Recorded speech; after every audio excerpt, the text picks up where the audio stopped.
Mark Davis came into the gallery as just another black artist, but left as its future owner, leaving the racist proprietor in shock. His paintings, once mocked and rejected, were now worth millions, becoming symbols of change that shook the art world. But the path to the top wasn't easy. Mark faced humiliation and social injustice from which there was no escape. What he did in response defied even the expectations of those who had faced hardships of their own.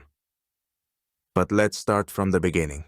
Mark Davis was a young but seasoned artist, with a distinct style and confidence in his creations. His works, blending vibrant colors, abstract forms, and African culture, had caught the attention of critics and collectors. However, Mark wasn't yet widely known, and he saw this as his chance to break through.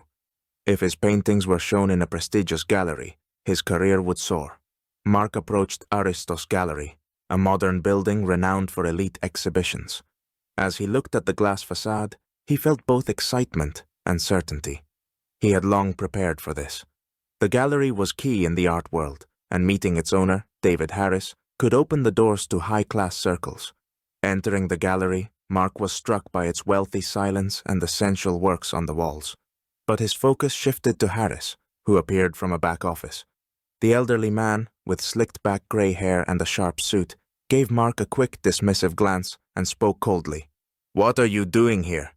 His disdain was clear, aimed at the unfamiliar young black man. Harris didn't offer a seat or ask for his name. Mark, though frustrated, stayed calm. He had learned to remain composed in such situations. He introduced himself, explaining his desire to propose his work for an upcoming exhibition. "I've already exhibited at private auctions, and my paintings have done well," he added, remaining professional. Harris smirked. "Auctions? In some back alley?" he mocked.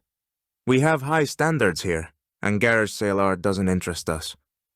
Mark felt the sting but stood firm, knowing his work could speak for itself and confident the conversation wasn't over yet. Mark Davis, keeping his composure, showed no sign of anger or disappointment after Harris's humiliating words. He knew his works had proven their value in the art market, and if Harris didn't see the potential, that wasn't Mark's issue. As an experienced artist, Mark understood that one gallerist's opinion didn't matter. Faith in his own craft did.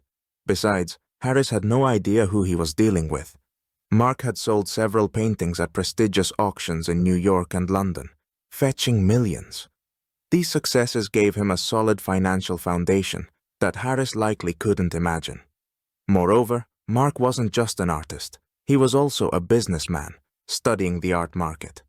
He had long considered opening his own gallery or investing in an existing one, and Aristos seemed like a fitting target. Mark didn't reveal this to Harris. Instead of arguing, he calmly said goodbye, leaving Harris to his arrogance. Mark knew circumstances could change quickly. Weeks later, Aristos' gallery faced financial troubles. The competitive art market made it hard for galleries to attract clients. Harris, relying on past success and resisting innovation, began losing ground. Visitor numbers declined, exhibitions failed, and the gallery neared bankruptcy. Desperate, Harris searched for buyers. Though he reached out to known investors, no one wanted to invest in a struggling gallery. Harris didn't know one interested buyer would be Mark Davis. Mark saw this as his chance. He studied the gallery's finances and reputation, realizing with the right management, Aristos could be revived. Mark was ready to make an offer, returning in a stronger position. Unaware that he was about to face the man he dismissed, Harris was on the brink of a life-changing decision. The day of negotiations over the sale of Aristos was tense for Harris. He had searched for a buyer, but every deal had fallen through. The gallery was losing value, and he felt the ground slipping away. When told an investor had arrived, he expected a wealthy collector or businessman, but what he saw shocked him. When Mark Davis entered the room, Harris was stunned. His eyes widened as he recalled their first meeting months ago. The young man he had dismissed now stood confidently, dressed in an elegant suit, with a team of lawyers. "What are you doing here?" Harris asked, unable to hide his surprise. Mark, radiating calm, no longer resembled the artist Harris had ignored. "I'm here to buy your gallery," Mark declared confidently. Harris froze, unable to believe it. How could this man, whom he once humiliated, now be on the other side of the table? His mind raced with confusion and rage. He couldn't accept that a black artist could have such financial power. In his world, such deals were made among his own kind. "Is this a joke?" Harris sneered, masking his discomfort. "Running a gallery like this isn't for amateurs." Mark only smiled. He knew Harris wasn't ready for this, but Mark had prepared. He came with a team of lawyers and investors, with proof of financial solvency already on the table. "I'm not here to debate your opinion," Mark said calmly. "I'm offering terms that benefit both you and the business.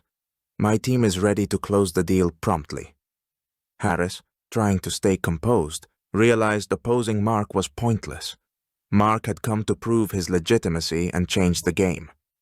Harris tried to argue that Aristos required a special touch, which he felt Mark lacked, but Mark's team countered every point.